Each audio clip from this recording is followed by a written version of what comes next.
Hey everyone, Mike McIntyre, All Things Sports, back with a brand new video, and today we are going to take a look at the brand new 2021 Subaru Crosstrek. Now this one that you see in front of you is the Outdoor Edition. This is a brand new trim for 2021, all new in terms of where it sits in the Crosstrek lineup. There are now 5 trims in the Canadian market, starting with the convenience package, then you have the touring, then the Outdoor Edition, which sits right in the middle, the Sport, and finally the top of the range Limited Edition.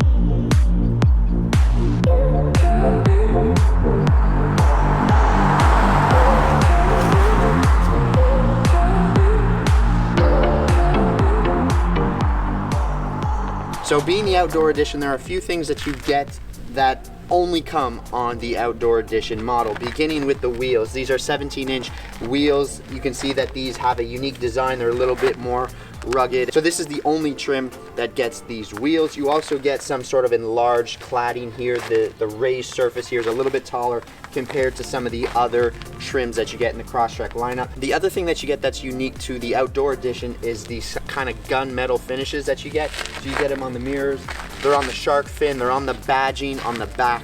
So there are a few things that are unique to the Outdoor Edition on the exterior as well as on the interior of the vehicle, and I'll show you that a little bit later. The Outdoor Edition also comes with a 2.5 liter engine, so you're getting an upgrade in both torque and power figures compared to the 2018 model that we previously owned or some of the other Crosstrek models. So you get 182 horsepower in this model with the 2.5 liter boxer engine, as well as 178 pound-feet of torque compared to the 150 horsepower and approximate torque figure that you got in the old model. I believe those numbers are somewhat correct. You do get a boost in power and a boost in torque because of that new 2.5 liter engine, and let me tell you, it does make a difference. When you're on the highway driving at speed, it's just a lot easier to accelerate and pass someone when you need to in those specific situations. You do not get LED headlights on this model, which in my opinion is a bit of a shame. That's kind of unfortunate. I personally would rather see LED headlights. I think, you know, in 2021, that's something that you can kind of knock on Subaru for, at least for this trim. You do have to go up to the next trim to get LED headlights. The other thing that I personally would like is a sunroof. On the Outdoor Edition, the sunroof isn't even an option. And the other thing that I would like is an automatic tailgate. It's not a deal breaker, but you can't get those features on the Outdoor Edition. And the automatic tailgate, if I'm not mistaken, I don't even think you can get that on the Limited. That's just something Subaru doesn't do. So again, I think that's unfortunate. There's just a few things that I find Subaru can be a bit slow with to adopt, but overall, I'm nitpicky. Overall, I think this is a fantastic package. You're getting a boost in power, which I think the vehicle needed. You're getting a few little outdoor features. You get nice wheels, you get the cladding, the gunmetal kind of finish, which I'm a big fan of on the badging, the mirrors, and the shark fin and all of that. The interior gets its own unique look. You get a pleather material, so it's a faux leather with yellow contrast stitching. You get this yellow piece on the steering wheel as well. So we're gonna move on to the interior to show you what that looks like.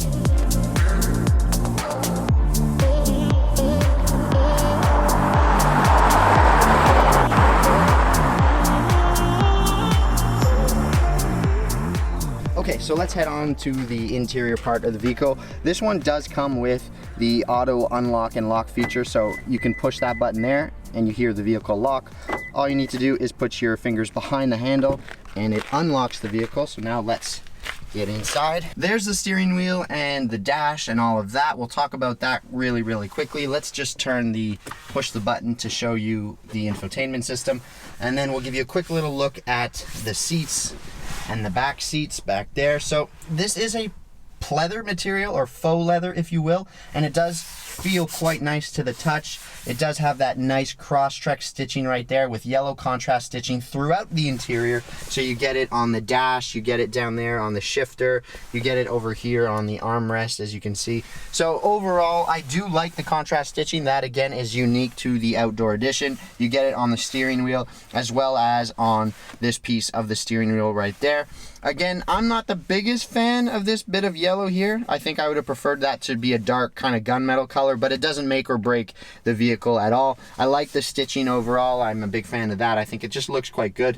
And it's a very, you know, standard and sensible place to sit overall. And I think they did a good job with the interior compared to the old premium cloth that we had in the last model of our Crosstrek. So Just down here, you do have your e-brake right here. This is the X mode button for the off-roading. Your heated seat controls are right here. 2 settings, low or high for both the driver and passenger. There's the gear shifter. Under there, you have your USB ports. It's USB type A for those that are interested, and you get the auxiliary and your charging port there.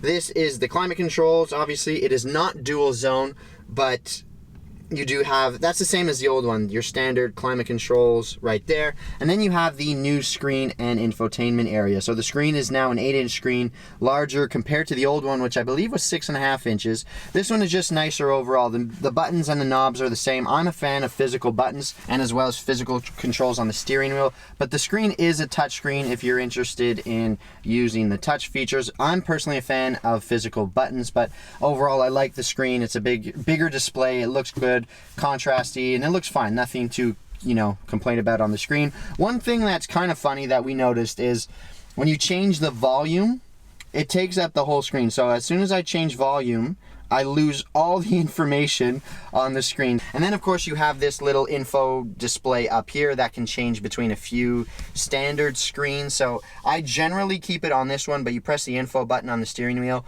and you do get a few options as far as what you can see on this screen here. Again, some of them to me are kind of useless. This one's temperatures. You might use that one, but I just keep it on the fuel range screen right there. I find that one handy. And then of course, let's talk quickly about the steering wheel. So you do get a leather wrap steering wheel, which is really nice to the touch. You have plenty of controls on it and your gauges are right there. Another thing that's different is there's a little more pronounced chrome around the dials, as you can see. And then of course you have your center screen in the middle. With the steering wheel, you have all your adaptive cruise controls on the right-hand side here. So you get these 2 buttons here, which adjust the distance. This button is to turn it on, obviously. This is your steering wheel lane keep assist button, so the steering wheel will actually steer itself into the lane. This button is that sports button, that sport mode that, again, to my mind, has absolutely no effect on the vehicle. I don't feel a difference. The only thing that changes are a few lights on there, and I can't figure out what they do. So I think that's kind of gimmicky and useless. This is the set and change speed button, up or down. You can adjust speed. And then on the left-hand side, you have your telephone controls here, your source info. This is all for the infotainments, your volume, swapping between stations, and all of that. And then, of course, your stocks. You do have paddles if you want to play with that CVT transmission. And that is pretty much it for the interior for the driver's side. Let's head on back to the back seat so I can show you what's back there. This is obviously just your standard windows lock and mirror adjustment buttons and all that. So let's head over to the back seat.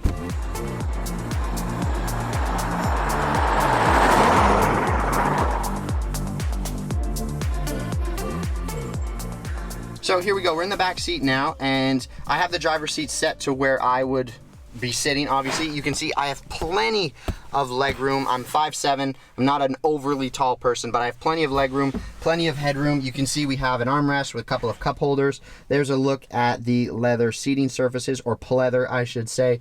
The doors have a nice perforated material on the inside right there. You do get that kind of fake carbon fiber and gunmetal handle finish. Cup holder, speaker, standard rear door panel, but overall the rear is a really nice place to sit. You can sit 3. The third person's gonna have that little hump to deal with, so if you sit in the middle, tough luck, I guess. There are no controls here or USB ports. Maybe there should be, but they did not put them back there. That's kind of typical Subaru, if I'm honest. And you know, just overall, the back seat is a really good place to sit. Plenty of legroom, very spacious. Adults, children, anyone can sit back here and will be quite comfortable. Here is inside the tailgate. You can see my camera bag and just a couple of little pieces of equipment there. But overall, this is the size of the tailgate. Plenty of room, in my opinion, for your everyday items and for a trip or anything like that. You get the privacy screen standard, so that can fold down and cover up whatever you have back in the trunk.